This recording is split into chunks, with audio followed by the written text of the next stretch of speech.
Dear friends, ये है आपका data entry operations 10th class का क्वेश्चन पेपर जो एग्ज़ाम हुआ था 7/9/2020 यानी 7 सितंबर 2020 का। चलिए इसके आंसर की देख लेते हैं और साथ ही साथ क्वेश्चन पेपर भी फटाफट देखते हैं। सबसे पहले आपका ये जो है 40 नंबर का क्वेश्चन पेपर है और 2 घंटे का क्वेश्चन पेपर है। और इसका पहला क्वेश्चन जो था ये match the following pairs and right your answer in the answer book. मैं इंग्लिश में क्वेश्चन पेपर को पढ़ूँगा, आप हिंदी में इसको पढ़ लेना। तो सबसे पहला जो आपको मैच करना था, दो चीज़ें दे रखी है आमने सामने, उनको सही कौन सा विकल्प है उसको मैच करना था। ए ऑप्शन था सिस्टम सॉफ्टवेयर कौन सा होता है, तो सिस्टम सॉफ्टवेयर होता है ऑपरेटिंग सिस्टम।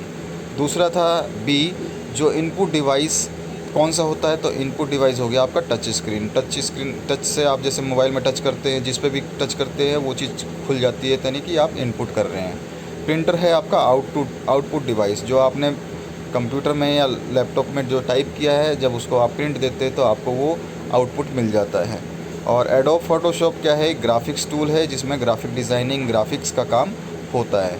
और वर्ड प्रोसेसिंग सॉफ्टवेयर जो है कोबोल है, जो वर्ड प्रोसेसिंग सॉफ्टवेयर जो है वो MS वर्ड है। MS वर्ड है वर्ड प्रोसेसिंग सॉफ्टवेयर, वर्ड को प्रोसेस करता है।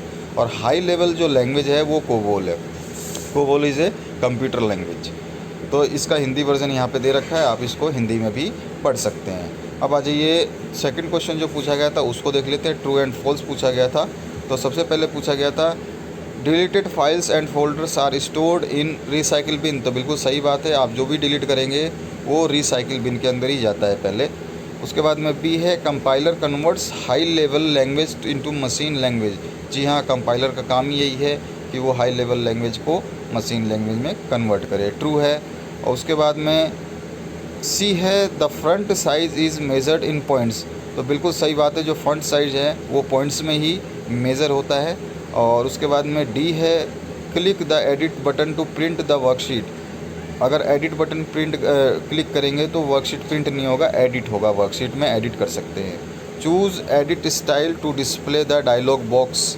तो ये भी ट्रू है, एडिट स्टाइल अगर आप display choose the edit style to display the style box पे अगर हम क्लिक करते हैं तो वो भी सही है। और उसके बाद में लास्ट है pie chart are useful to compare the tense over time. तो ये फॉल्स है, पाई चार्ट जो है टाइम पे टेंड नहीं करता, पाई चार्ट आपको परसेंटेज के ऊपर टेंड करता है। ठीक है, परसेंटेज बताता है, हमेशा पाई चार्ट में परसेंटेज ही शो कर सकते हैं, टाइम नहीं।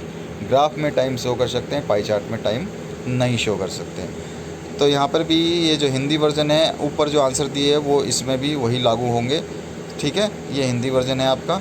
अब इसके बाद में आ जाइए जो तीसरा क्वेश्चन है, इस पे देखते हैं हम क्या पूछा गया था आपका। Define the following viewing slides. Viewing slides क्या होते हैं, तो a slide show is a presentation of series of still images on a projection screen और electronic display device typically in a pre arrange sequence. मतलब एक slide show एक ऐसा presentation होता है जिसमें हमारी इमेजेस जो हैं वो प्रोजेक्ट होती हैं स्क्रीन पर या इलेक्ट्रॉनिक डिस्प्ले से, और वो हम जो पहले से उसको अरेंज करते हैं कि इसके बाद ये फ़ोटो आनी चाहिए, इसके बाद ये आनी चाहिए, इसके बाद ये आनी चाहिए।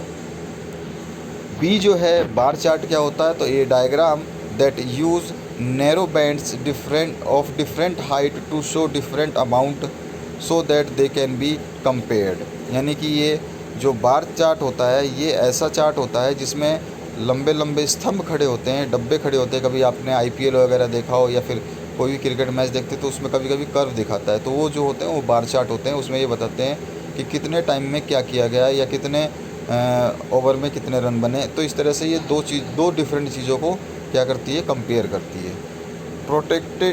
प्रोटेक्ट इस वर्कशीट का क्या मतलब है, तो protect worksheet the prevent other user from accidentally और डिलिबरेटली चेंजिंग मूविंग और डिलीटिंग डाटा इन वर्कशीट। मतलब ये दूसरे यूज़र से उस डाटा को प्रोटेक्ट करता है ताकि कोई दूसरा यूज़र गलती से या चाह कर भी उस डाटा में कुछ चेंज ना कर सके, उसको मूव ना कर सके, उसको डिलीट भी ना कर सके। और डी है लाइन स्पेसिंग क्या होती है, तो the amount of vertical space between successive line of text. समझ गए, तो जो भी लाइन होती है वर्टिकली आप एंटर मारोगे तो वर्टिकली नीचे जाओगे, फिर एंटर मारोगे वर्टिकली नीचे जाओगे, तो वो जो डिफरेंस होती है या स्पेस होता है उसी को हम जो है आपको लाइन स्पेसिंग बोलते हैं। तो इसका हिंदी वर्जन नीचे लिखा हुआ है। अब आ जाइए, राइट शॉर्ट नोट्स, इसके आंसर्स बड़े थे इसीलिए मैंने लिखे नहीं। Right short notes on the following printing document. अब इसमें आपको बताना था कि आपको फाइल में जाना है, फिर वहाँ से प्रिंट सेलेक्ट करना है, उसके बाद में आप या फिर डायरेक्ट आप बता सकते हैं कीबोर्ड से आप कंट्रोल P दबा सकते हैं, उसके बाद में एंटर मार देंगे तो प्रिंट आपका आ जाएगा।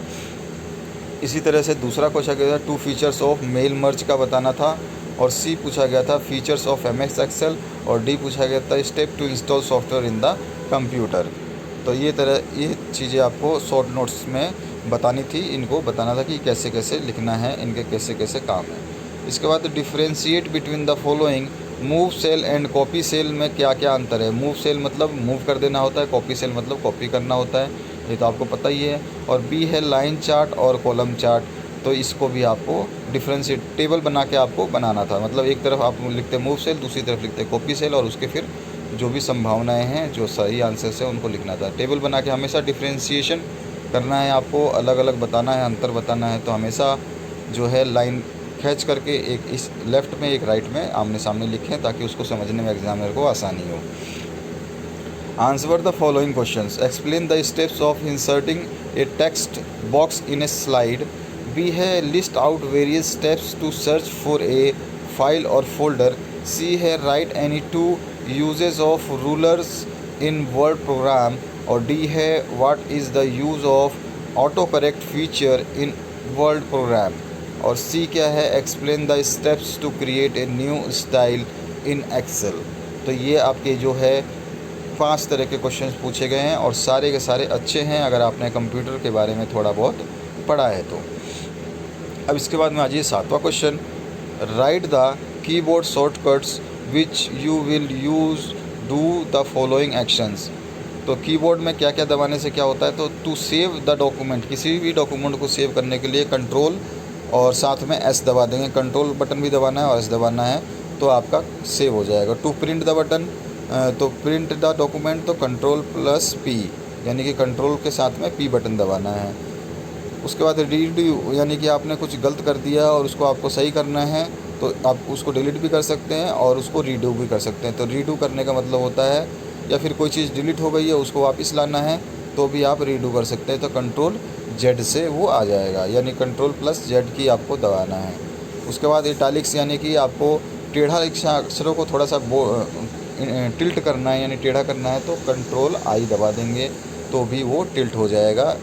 उसको इटालिक्स बोलते हैं, इटालियन बोलते हैं। इसका हिंदी वर्जन नीचे है। अब आ जाइए, आपका जो 8वां क्वेश्चन है उसको देख लेते हैं। तो इसमें 4 क्वेश्चंस आए थे 8वें में, और लास्ट क्वेश्चन था number of document type required in mail merge is. तो इसमें 3 ऑप्शन सही आना था।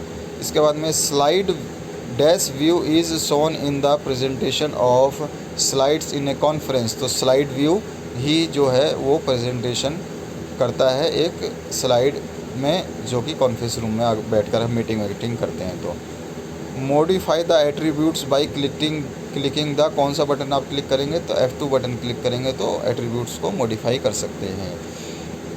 और एंटर जो है शॉर्टकट की है यूज़ करने के लिए, जब आपको एक नई लाइन डालनी है, कभी भी नई लाइन के लिए आप एंटर की दबाते हैं।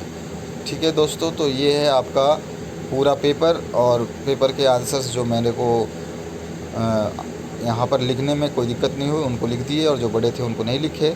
तो आशा करता हूँ ये वीडियो आपकी हेल्प करेगी। आपके जो भी एग्ज़ाम पेपर्स हैं आप हमें सेंड कर सकते हैं व्हाट्सएप नंबर 8469022568 पर। Thank you very much for watching this video.